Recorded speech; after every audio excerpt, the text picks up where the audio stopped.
আমি বারণ করেছিলাম।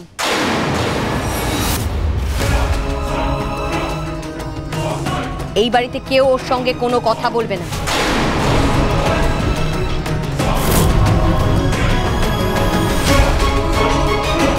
ও আমাদের সাথে বসে খাবে না।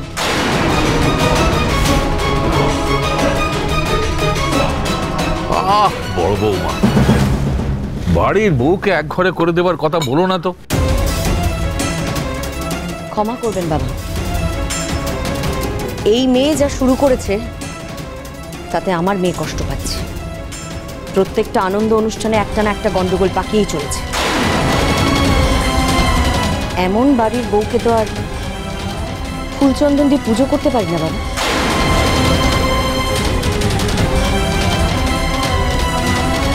কিছু মনে করবেন না বাবা, বর্দি ভাই তো ঠিক কথাই বলছে। আমারও তাই মনে হয় ওর আমাদের থেকে একটু ডিস্টেন্স মেনটেন করাই উচিত। দেখুন, তুমি উপরে যাও, তবে ঠিকই বলেছে, তোমার এখানে বসে সবার সঙ্গে খেতে হবে না। যাক বর্দি ভাই, তোমার ছেলের মনে হচ্ছে সুবুদ্ধি হয়েছে। নে আবির, তাড়াতাড়ি খেতে বসে পড়। না, আমি এখানে খাবো না, আমরা দুজনে উপরে গিয়ে একসাথে খাবো।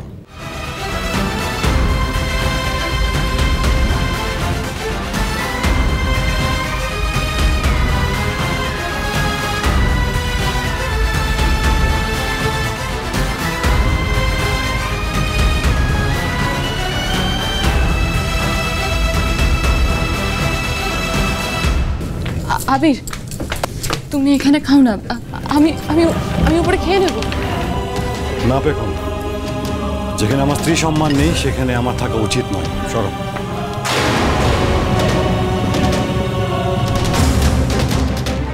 ভুল তুমি আগে করোনি পেখম। তুমি যদি অপরাধ করে থাকো তাহলে তোমাকে বিশ্বাস করে আমিও সমান অপরাধী, তাই শাস্তি হলে আমাদের দুজনের সমান হবে। চলো। আবির, আবির,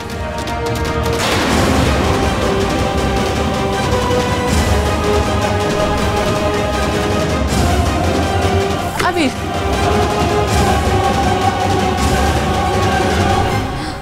কি সর্বনাশ!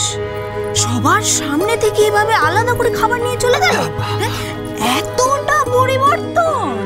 বেশ করেছে, যোগ্য স্বামীর কাজ করেছে। আজ ব্রেকফাস্ট আলাদা করে নিজের ঘরে গিয়ে করছে, এরপর হয়তো সবকিছুই আলাদা করতে চাইবে। তখন কি হবে বাবা? কেন বলছো মা এসব? টিকবে না, এই সংসারটা টিকবে না। ভাঙন ধরে গেছে আমাদের সংসারে, ভাঙন ধরে গেছে। আপনারা সবাই দেখলেন তো।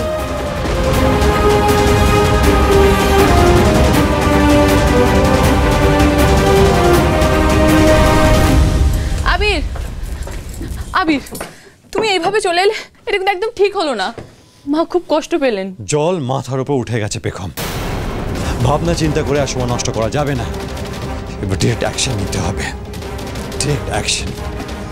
না হলে বাড়ির সবাই তোমাকে দিনের পর দিন ভুল বুঝবে, আর সেটা আমি মেনে নিতে পারবো না।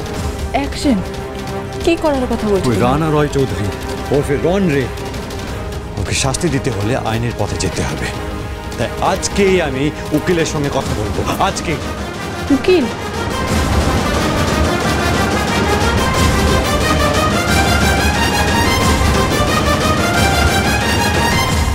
বৌদি, আমি নির্বিবাদী নির্ঝঞ্ঝাট একজন মানুষ, অশান্তি একদম পছন্দ করি না, অথচ আমাকে এই অশান্তিটা ফেস করতে হচ্ছে, এত ঝামেলা পোহাতে হচ্ছে। আপনি এবার আসুন। পেখমের বাবা আপনাকে দেখলে খুব একটা খুশি হবেন না। তুমি আছো তো, তুমি কি সুন্দর বেগমের শ্বশুর বাড়িতে সবকিছু সামলালে।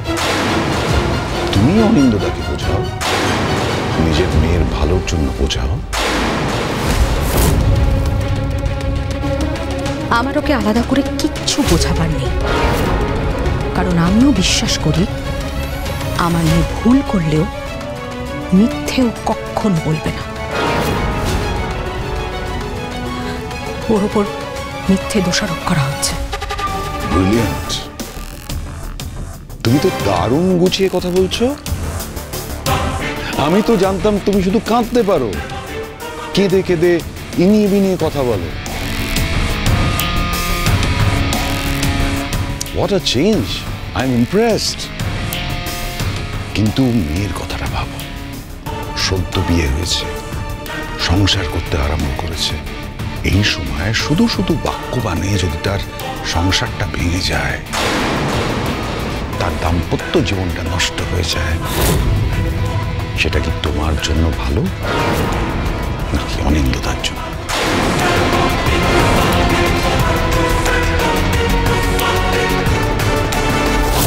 আমি বুঝে গেছি পেখম, আমি বুঝে গেছি। ওই রানা রয় চৌধুরীকে শাস্তি দিতে হলে আমাদের আইনের সাহায্য নিতেই হবে। আইনের দ্বারস্থ হওয়া মানেই তো কোর্টে কেস ওঠা। আবির, ছোটবেলায় আমার সঙ্গে যে জঘন্য ঘটনাটা ঘটেছিল সেটা তো কেউ স্বীকারই করতে চায় না, কেউ আমার পাশে নেই। লোকলজ্জার ভয়ে না নিজেরা কিছু বলেছে, না আমাকে কিছু বলতে দেওয়া হয়েছে। দেখলে না, মাকে দেখলে না। এই কেস যখন কোর্টে উঠবে তখন তো সবটা জানাজানি হয়ে যাবে। আমার মাথা কাজ করছে না। বেগম বেগম বেগম বেগম শান্ত হও, শান্ত হও। লড়াই করতে হলে আগে নিজেকে শান্ত রাখতে হবে। আমার দিকে দেখো, দেখো এই নোংরা মানুষটাকে শাস্তি দিতে হলে আমাদের আইনের পথে যেতেই হবে। আর তুমি তো নিজে চাও এই নোংরা লোকটা মুখোশটা খুলতে, তুমি চাও, চাও তো? তাহলে সেটা সবার মাঝে হোক, সবার সামনে হোক। আর সেই জন্যে আমাদের আইনে হেল্প নিতেই হবে। বেগম বেগম আমি চাই এই রানা রয় চৌধুরী শাস্তি পাক, তাহলে সেটা জনসমক্ষে হওয়া দরকার, যাতে রানা রয় চৌধুরী কারুর সাথে নোংরামি করতে না পারে। শুধু তাই নয়, এর মতো যতগুলো নোংরা মানুষ আছে তাদের সবার শিক্ষা পাওয়া দরকার। ওদের জানা দরকার যে অপরাধকে চিরকাল আড়ালে রাখা যায় না। বেগম বেগম এতদিন তোমার পাশে কেউ ছিল না, কিন্তু এখন আমি তো আছি। বেগম তুমি আমাকে ভরসা করো তো? হ্যাঁ আবির, তাহলে আমার ডিসিশনের উপর ভরসা করো প্লিজ, প্লিজ। দেখো আমাদের তাহলে একজন ভালো লয়ারকে অ্যাপয়েন্ট করতে হবে। করি তাহলে? ওকে। দেখো আমার একটা বন্ধু আছে, ওর আমার যত জানা আছে ওর দাদা অনেক ভালো ভালো মানে লয়ার্সদের সাথে চেনা জানা আছে। আমার মনে হয় ও ঠিক আমাদের আলাপ করে দিতে পারবে। ওকে আবার ফোন করে দেখছি। হ্যাঁ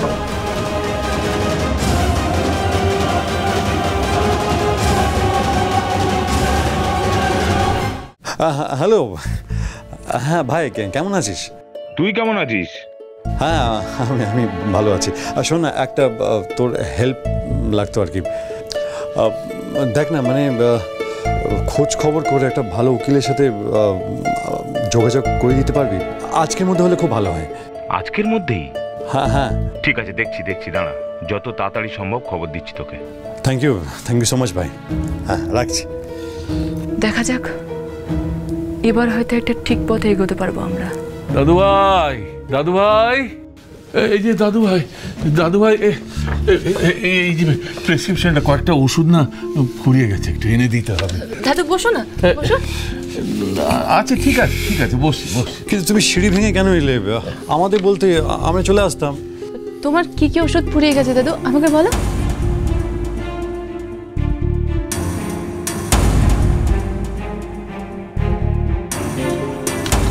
দাদু, এত তাড়াতাড়ি তোমার ওষুধ শেষ হওয়ার কথা না, কারণ কিছুদিন আগে আমি নিজে তোমার সব ওষুধ তোমাকে দিয়ে এসেছি।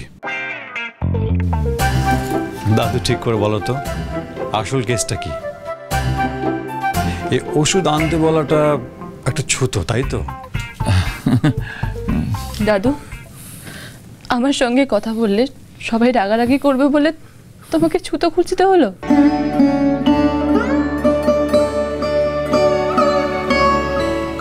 কাঁদিস না বধুয়া, বধুয়ার চোখের জল আমি দেখতে পারি না, চোখের জল মত।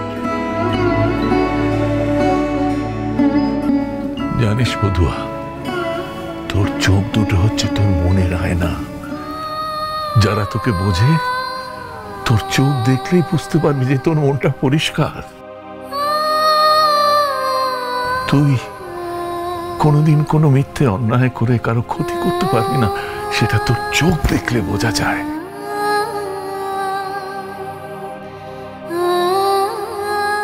দাদু, তুমি আমাকে বিশ্বাস করো তো?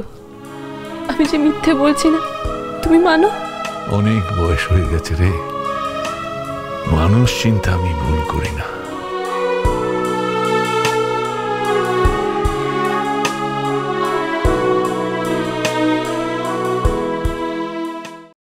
থ্যাংক ইউ সো মাচ দাদু, তোমার কাছ থেকে এটাই এক্সপেক্ট করেছিলাম।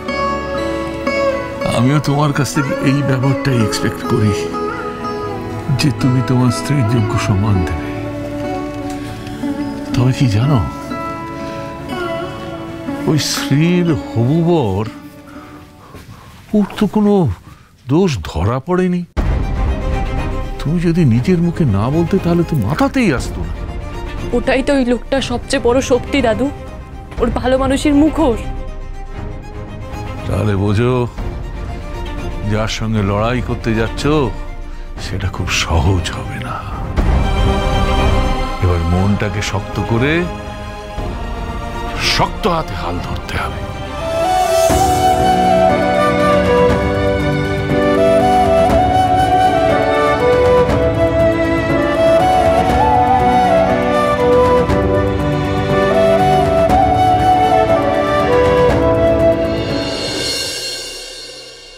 বেগম একটা খুব ভালো উকিলের কথা জানতে পেরেছি, অ্যাডভোকেট এস সেন।